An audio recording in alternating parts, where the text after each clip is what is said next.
bishop of the United Church of Christ, the Fellowship of Affirming Ministries, and she's a fantastic speaker and a wonderful mentor, another pro-LGBT person of faith who has been working tirelessly for our rights. So please help me welcome Bishop Yvette Flunder. Thank you. Good morning, brothers and sisters. Let me fix some of that before I get in trouble. That's all right. Let me clean that up. I am the presiding bishop of the Fellowship of Affirming Ministries, and I'm the pastor of City of Refuge United Church of Christ in San Francisco, California. Many times in the history of our country, the question of my inalienable rights has come before the Supreme Court of the United States. And this court has been asked to adjudicate and rule on my rights as a woman, as an African American, as a worker, and now as a same-gender loving woman who has been in a loving relationship with my partner Shirley for 29 years. We were legally married during the window of opportunity in California, and now I stand on behalf of all couples, our families, our friends, and our religious communities to thank our supporters for your overwhelming support for our right to marry. This issue to rest. Can we say, put this issue to rest? Can we say it again? Put this issue to rest. Our children already wonder why this is still an issue. And no matter the outcome, we will not surrender our right to marry. Ain't gonna let nobody turn me round, turn me round, turn me round. Ain't gonna let nobody turn me round. Keep on walking, keep on walking up freedom, walking up freedom's way. Say it with me. People say that they believe in biblical marriage, and I tell them, no, you don't, honey. Precious darling, let me tell you straight out. you will be your husband's property. Let's be clear. And if you caught doing anything sideways, you'd be stoned to death. If your hymen wasn't intact on the marriage bed, they could take you to the doors and kill you. It's all sorts of stuff that happened in that, and we don't see those things as liberal. We see those things as a part of a certain time and place. And we see them as ignorant if we don't want them to be literal.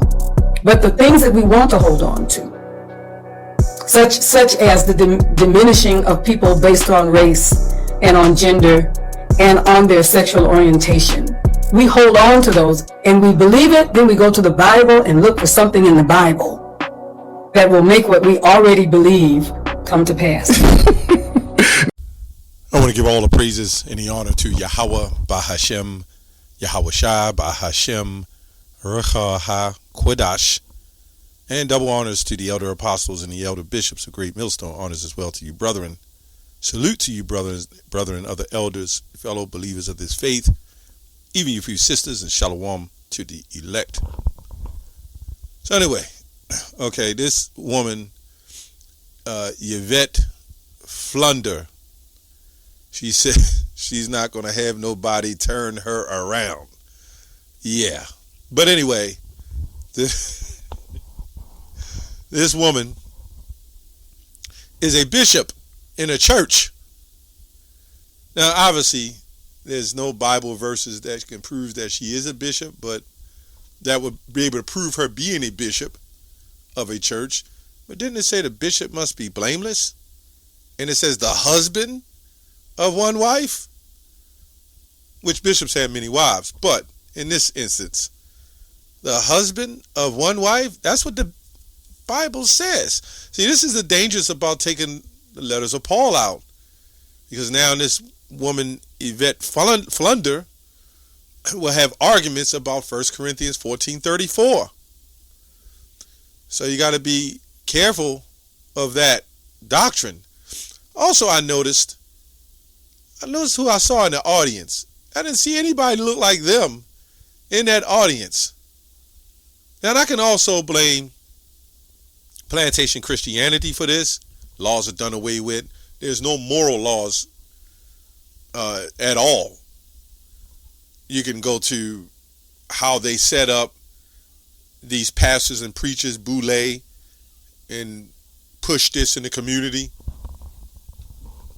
We can go to the HBCU, who's also responsible for that, the black colleges, which that was going on rampant in the fraternities, going all the way back to the 1800s, 1700s, the re-education of our people. But anyway, let's get a scripture, 1 Corinthians 14. Well, first let's go to Matthew.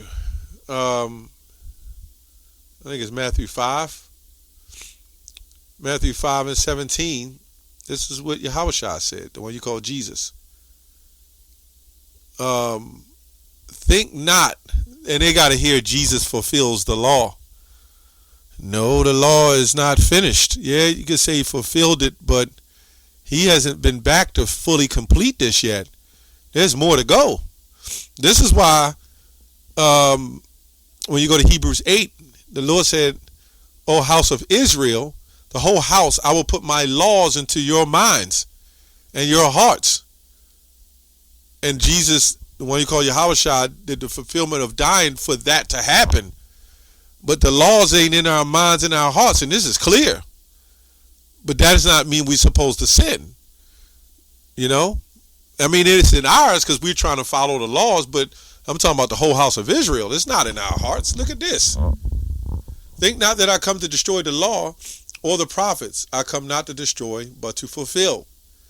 For verily I say unto you, till heaven and earth pass, one jot or one tittle shall in no wise pass from the law, till all be fulfilled. That goes to show you that there's more to go. There's groups that says, okay, we're in a new covenant now.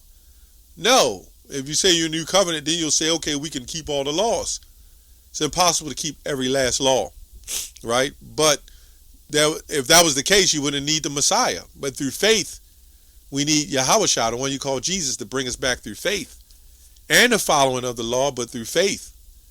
Whosoever therefore shall break one of these least commandments, and it goes on to say, and shall teach men so. So this is somebody, when you look at this, is somebody who willingly breaking laws and commandments and teaching that you can eat crabs and shrimp and lobster or whatever, or you can do what this couple, if you want to call it that, is doing. That's where that comes into play. So let's go to 1 Corinthians 14:34. For some of you don't know. Let your woman keep silent in the church. Silence in the churches, with an S. For it is not permitted unto them to speak, but they are commanded to be under obedience, as also saith the law. When you go into Corinth, you had the Israelites, the churches were completely out of order.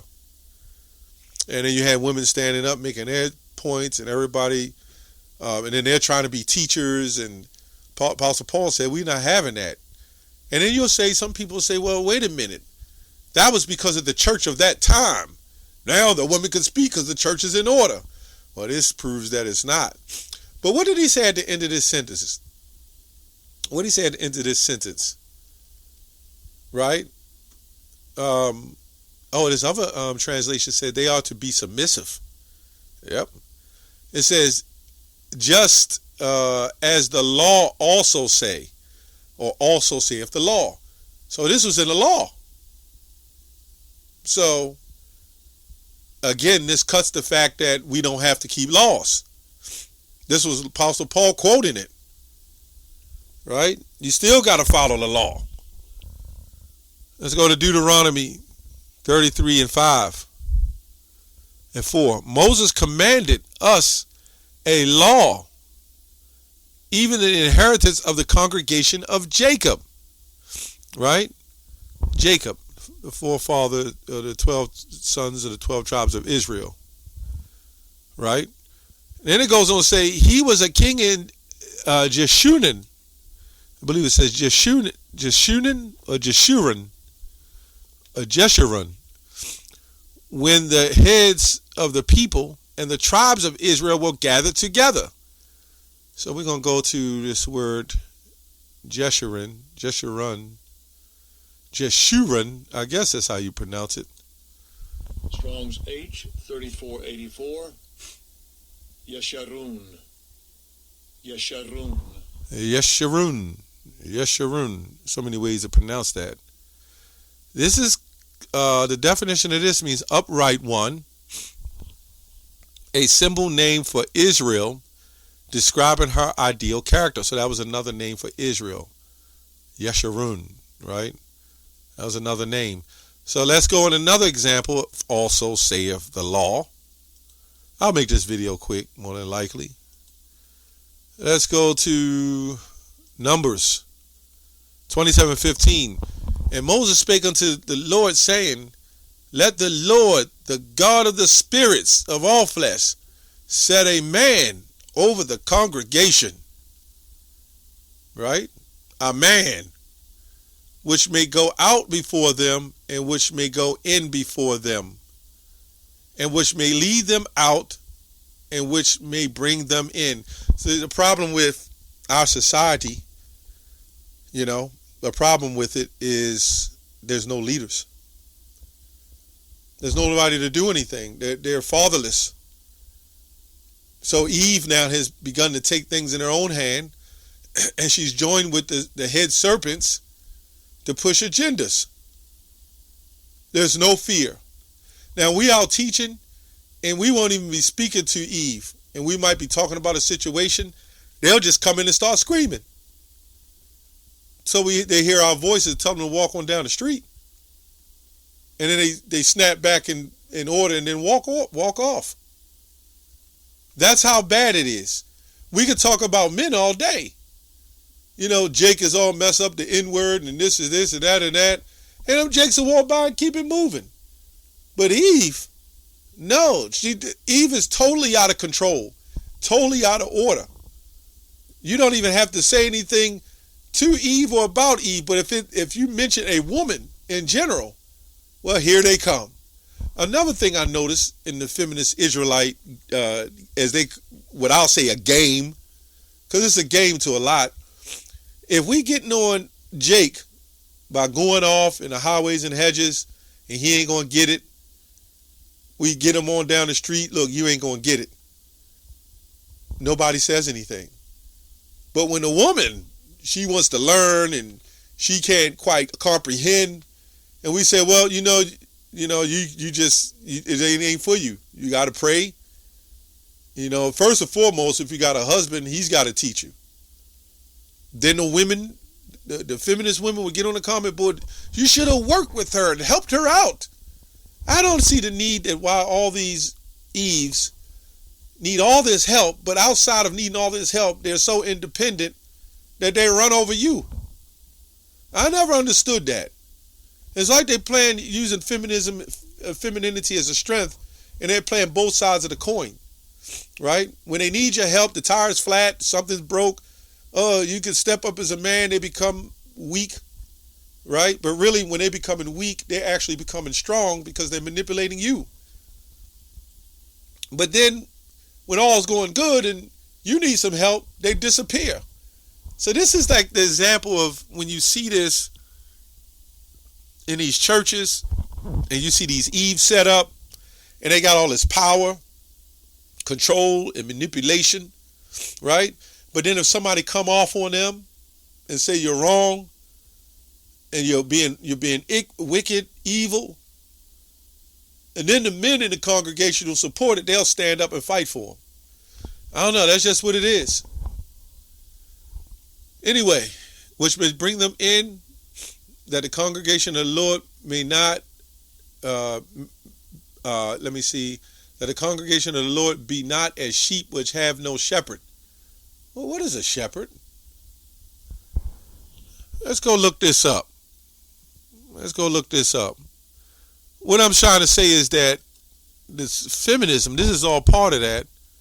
They're controlling both sides of the narrative. They're bishops and preachers. But then these same ones that's acting or playing roles as men, when they need help, they become women again. I don't know. This is what we see. At least I see it. It's weird. Okay, a shepherd, it says here, a person that tends to a sheep, they just watered it all down, right? They just watered it all down. That was the Google translation.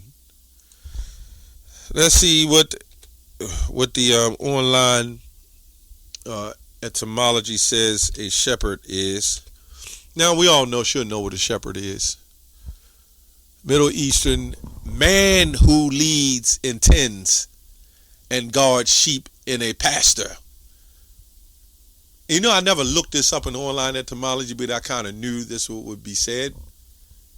A man who leads and tends and guards sheep in the pasture. Next, they'll be saying the Messiah, Yahweh sent a daughter. Well, there's a reason why he sent the son. If it was all equal, well, according to their doctrine, there would have been twins in Mary's womb. It would have been a boy and a girl. Twins, one leading the women, one leading the men. Come on, man. Which is pure confusion. All the men lead. And then the women follow under their men's lead. And that's what they've taken away. They set up the women to skip over the man and follow the lead of the system, when they're all supposed to follow the lead of their husbands.